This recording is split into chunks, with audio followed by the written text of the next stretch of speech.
আসসালামু আলাইকুম সবাইকে। আজকে আমি পেশোয়ারি নোনা গোস্ত রান্না করব। তো এটার নিয়ম হচ্ছে প্রথমে চর্বিগুলো নিচে দেওয়া। তো প্রথমে পাতিলে যা যা দিচ্ছি সব দেখাচ্ছি। নিচে দেখুন চর্বি, সলিড মাংস না দিয়ে চর্বি দিচ্ছি আস্তে আস্তে করে। তারপর একে একে অন্য যে দ্রব্যাদি যোগ করব। তো এই চর্বিগুলো দিয়ে দিচ্ছি, আর সমস্ত চর্বি তো একসাথে হয় না মাংসে, যার ফলে কিছু চর্বি কিছু মাংস রয়ে গেছে।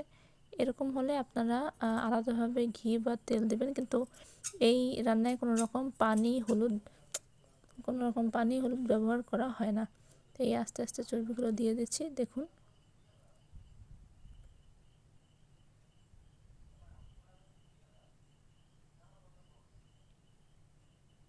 এই যে এখন উপরে মাংসগুলো দিচ্ছি, চর্বির পর এক লেয়ার মাংস। এখন দিয়ে দিচ্ছি ঘি।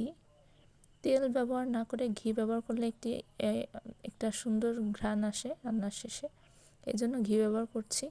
আর খুব বেশি না, 1 চা চামচ বা 1.5 চা চামচ বড় জোর।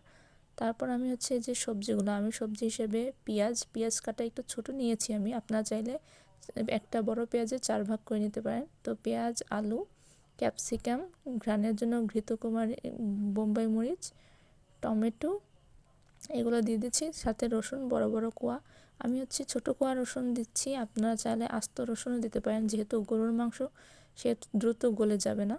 তো এই জন্য আস্তে আস্তে এই সবজিগুলো দিয়ে দিচ্ছি। টমেটো, আলু আপনারা দেখতেই পাচ্ছেন আলু বড় বড় করে কাটা। মাঝারি সাইজের বা ছোটো আলু হলে আস্ত দিয়ে দিতে পারেন, কিন্তু বড় সাইজের হলে মাঝখান থেকে কেটে দিতে পারেন। আর আদাও আছে, আদা কুচি দিয়ে দিচ্ছি, কাঁচামরিচ দিয়ে দিচ্ছি। এগুলো সব একটা লেয়ারে দিচ্ছি, তারপর উপরে আবার মাংস দেওয়া হবে। এমনভাবে দিবেন যাতে ভিতরে জায়গা না থাকে, ভরে ভরে আর কি দিবেন। এই যে রসুনের কোয়া, আস্ত রসুন আর আদা কুচি। তারপর দিব গোলমরিচ শেষে,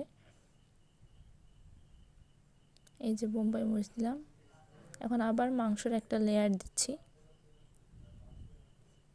এই রান্নাটার বিশেষত্ব হচ্ছে এতে অন্য কোনো মশলা যায় না, কোনো পানি ব্যবহার করা হয় না। এই সমস্তটা দিয়ে তারপর হচ্ছে সরাসরি আমরা গোলমরিচ, লবণ মাংসের সাথে দেওয়া হয়েছে জন্য আলাদা করে, সবজির জন্য একটু আলাদা লবণ দেব। এছাড়া মাংসের সাথে মিশিয়ে লবণ দেওয়া হয়েছে।